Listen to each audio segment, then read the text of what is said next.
Right, ripping straight back into the CFO. So I'm going to rip into this today. I've got to rebuild that fuse box. Got a brake master to chuck in, the clutch master, a few more wiring things, do the head unit.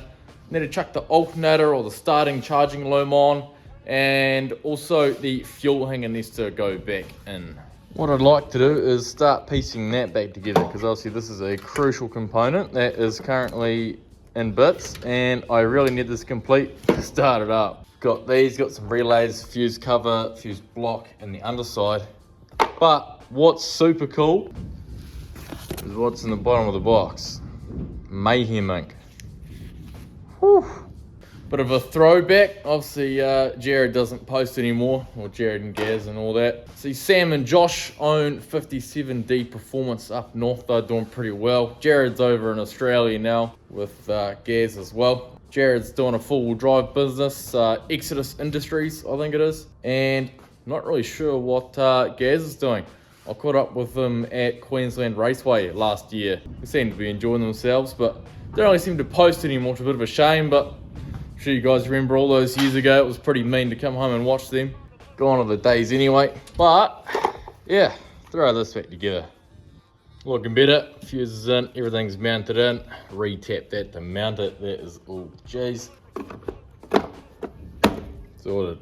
Mounted up the wiper box as well, it's pulled through. Now I've also put the power on as well for the body loom. Next thing I'll do is chuck the two masters in, but before I do that I should probably just have a look at them lines, because there's a lot more space when you don't have those in. Thankfully, still got the pin and the clip, so that's pretty good.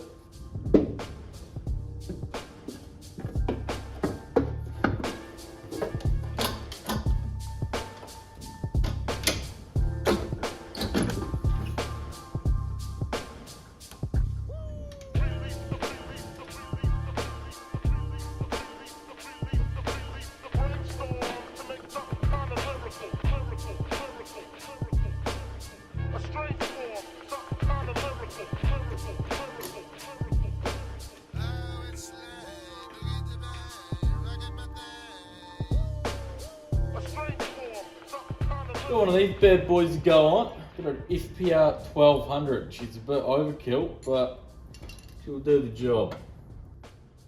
There we go.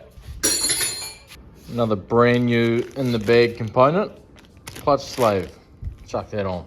Got the slave in, that's all good. Just used a 2JZ exhaust stud for it. Perfect length, perfect size, so that's all good. All bolted up, everything's tight. Now I'm going to run the loom from the ECU harness to the front. And that's that one there. It's a DTM 8 pin that I put on. And that runs to the front for the power, and the rest I think was some wipers. And I just made it long enough to poke through nicely like that. Does look like a bit of a mess, but when you get a factory loom, they kind of just do, especially when you're swapping stuff. Obviously would be a lot better with a link and a simple loom, but we don't have a link. So working with what we got. And that's the best I can really do with that, to be honest, because it'll all just get ripped out and remade anyway. Next thing I can do though is put that fuel hanger back in. Also going to want to sit that bad boy in there like that. All in, sitting good. Now for those of you that are missing these bolts, they are M5 by 0.8. So there you go. Got some Cuzzy Customs sub wiring as well, so I'm going to clean that up while we're here. I have noticed that I'm missing a banjo bolt for this power steering pump, which is a bit of a pain. I'll try to find one, but I'll chuck the reservoir on and put some of the lines on.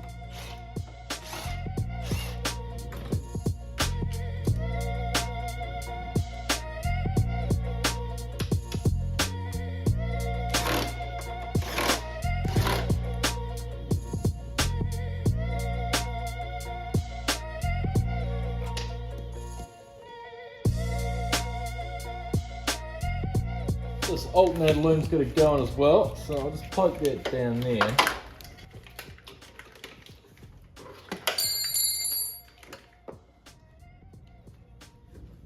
The alternator's all connected, ran that down there, don't have a starter yet. Got some grounds to chuck on right there, the power is on. Gonna try find a plug or some way to get these onto those terminals. But I did forget that I forgot to do the sub wiring. Better come back and fix that up. Put some better connections on it. Cleaned up the sub wiring yesterday after I finally remembered, so that's all done. I'll have to hook that up. He said he had some issues with it, but I'm sure I'll get to the bottom of it. Got myself a starter now as well, so I'm gonna bench test this just so it doesn't go on and not work and cause issues. Better to check. Simple as testing these bad boys. Put your power on your post there, your earth goes on the body of the starter motor, and then obviously you need to excite it, so you literally just bridge that with that on a screwdriver. And with some luck, if it's not seized, it should just fire up.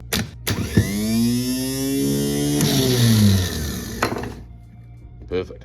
All bolted up, way down in there.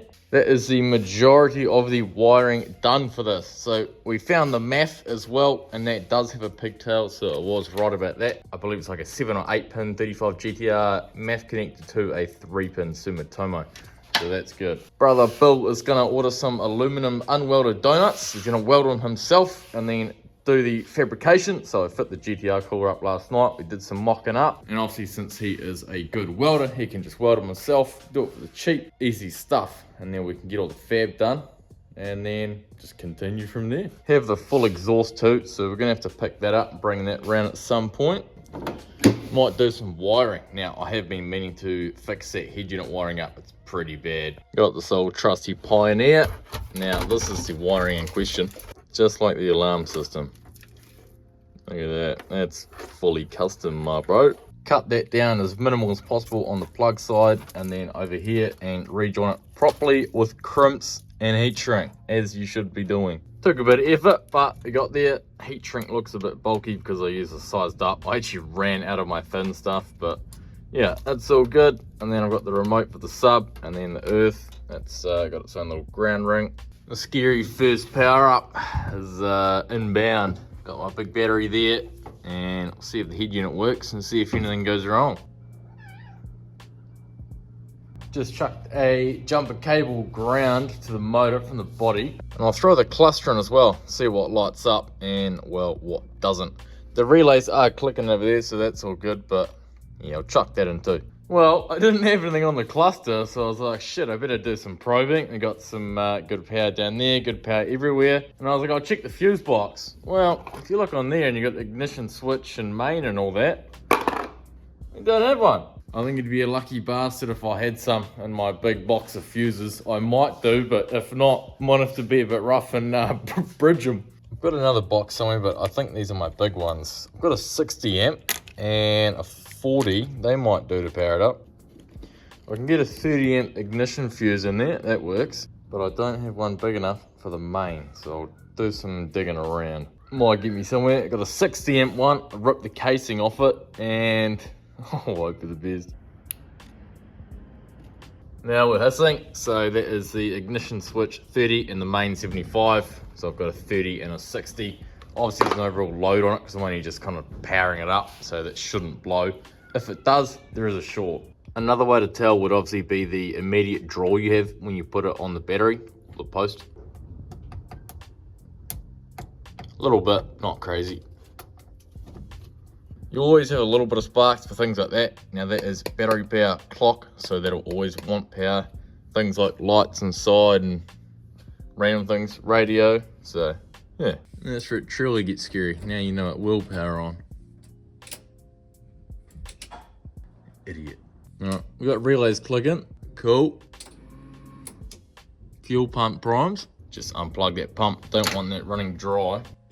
You can hear the ECCS relay clicking over there as well. Head unit doesn't seem to power on for some reason. I'll investigate the powers at the back of this thing. Head unit's powered on. Now I've put a constant battery into the back of the ignition one, so obviously it's not getting ignition power. Looking at the fuse box here, it appears number 5, I believe, is stereo, and it doesn't have that, and I don't have power, so I'm trying that. Alright, no ignition power going to the head unit, but it is going through the fuse, 12 volt, 12 volt. And this is the one that should have the power, but it's got nothing. So there's obviously a break somewhere in this, so I'll just steal another one from somewhere, or I might trace it. Cut it there on the Safiro for tonight. Now what I want to do is wash this thing again, give it a quick clean up, because there's a little car event on tomorrow morning, being a Sunday. It is the Roadhouse breakfast. Happens on the first Sunday of every month. So I've only ever been twice, I think.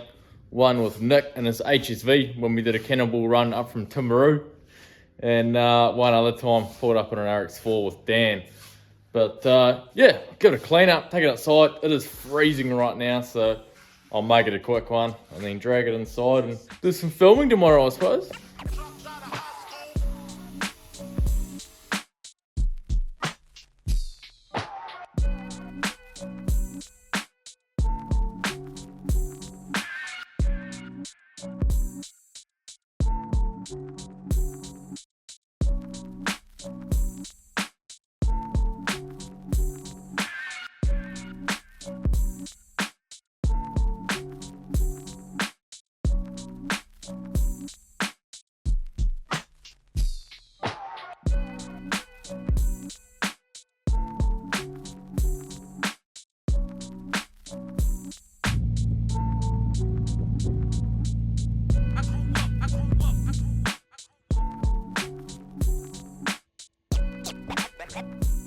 Yeah, it'll do, I reckon. Gave the muffler a quick polish up as well. Cleaner than it was. Obviously it needs a wet sand and a real polish, but you know what, it's good enough. Touch wood that it still behaves, but so far it's been pretty good. It still idles at 900 RPM as it should, as it's supposed to, and it hasn't let me down. When it was just idling in the driveway, it did die on me, but it was sitting like this and it had no fuel on it, so it was probably just surging. So I chucked some gas in it, and yeah, it's good to go for tomorrow morning. I suppose the next clip is going to be, well, me in this exact spot in the morning. Cold as this morning, holy, but I say she's going to be a beautiful one because there is no wind, and you can just tell when the sun's coming over the hill, it's going to be a mint one. So on the way to the Roadhouse, gotta warm this thing up.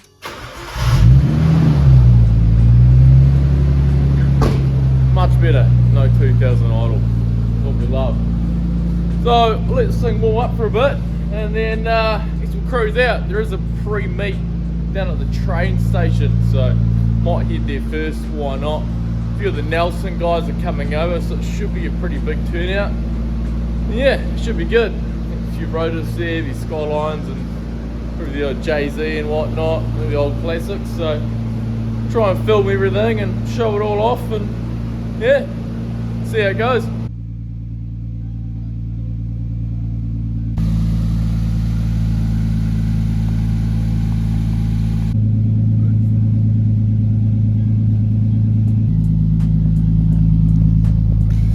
Better make my way out.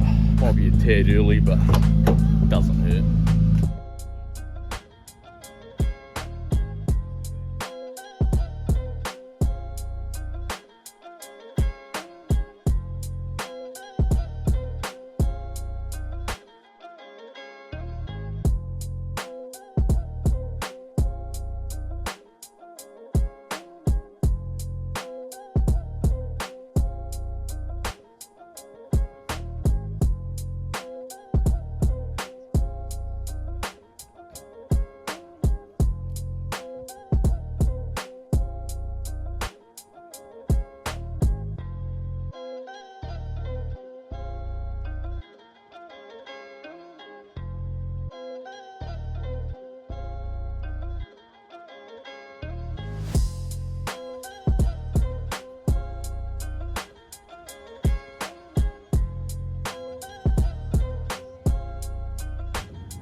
Bit of a cop hotspot down here, so I better behave myself, but oh, it's a pretty good turnout this morning down at the Roadhouse.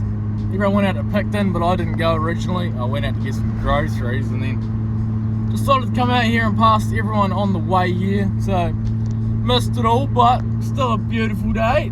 Beautiful scenery out Picton ways. It's always nice to come out here for a quick cruise.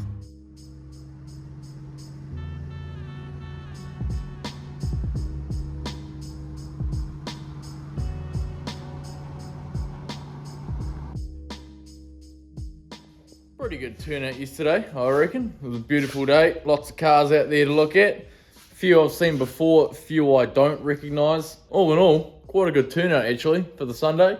September's first Sunday. That is Father's Day, I believe. That's going to be a pretty massive turnout as far as I'm aware. So that'll be quite interesting to go to. I think that's where I'll wrap this video up. That's where I'll cut it off. So yeah.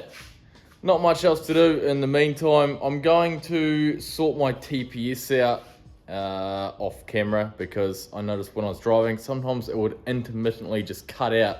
And I think it's because it's under the voltage threshold. So I'll just adjust that. It's got to close the throttle stop and then readjust it. And then I should be good. Other than that, it behaves perfectly fine, but it gets the odd cutout unless it's the MAF signal losing voltage. But another day, another problem. That's just how it goes. So, yeah. I guess I'll catch you guys in the next one. Probably straight back in. That's the Pharaoh again.